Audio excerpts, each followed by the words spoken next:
ഇനി നമുക്ക് പഴയ ഓർമ്മകളിലേക്കൊന്ന് പോയാലോ. പഴയകാല ഒരു സ്നാക്കാണ് കേട്ടോ തയ്യാറാക്കിയെടുക്കുന്നത്.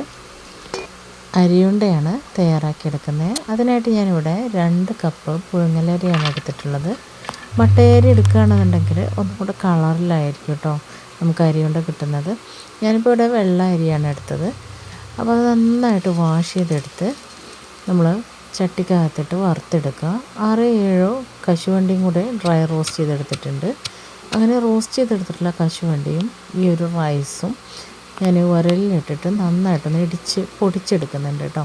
മിക്സിയുടെ ജാറിലിട്ട് പൊടിച്ചെടുത്താലും മതി. ഞാനിപ്പോൾ ഇവിടെ തനി നാടൻ സ്റ്റൈലിൽ ചെയ്തെടുത്തെന്ന് മാത്രം. ഇനി ഇതേ ഉരലിൽ തന്നെ നമുക്ക് ശർക്കരയും കൂടെ ഒന്ന് ഇടിച്ചെടുക്കാം. ഞാനിവിടെ 3 അച്ച് ശർക്കരയാണ് എടുത്തിട്ടുള്ളത്.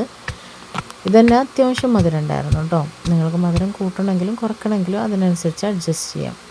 ഇനി പൊടിച്ചെടുത്തിട്ടുള്ള അരിയും അതുപോലെ തന്നെ ശർക്കര പൊടിച്ചതും തേങ്ങ ചിരവിയത് ഒരു 1.5 കപ്പ് തേങ്ങ ചിരവിയത്, പിന്നെ 1 ടീസ്പൂൺ നിറയെ ഏലക്ക പൊടിച്ചത്, ഇത്രയും കാര്യങ്ങൾ ചേർത്ത് കൈ വെച്ച് നന്നായിട്ട് കുഴച്ചെടുക്കാം.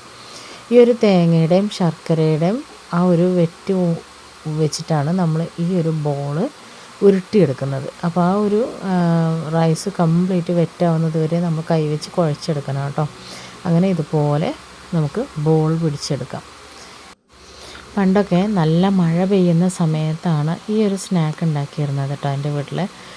അപ്പോൾ നല്ല മഴ പെയ്യുന്ന സമയത്ത് അരി വറുക്കുന്നതിൻ്റെ മണവും അതുപോലെ തന്നെ ഈ ഒരു ഉണ്ട കഴിക്കുന്നതിൻ്റെ ടേസ്റ്റും അതൊക്കെ ഞാൻ ഓർത്തെടുക്കുമ്പോൾ ആ ഒരു കാലത്തിലേക്ക് പോകുന്ന പോലെയാണ്. അപ്പോൾ ട്രൈ ചെയ്ത് നോക്കാൻ മറക്കല്ലേ കേട്ടോ.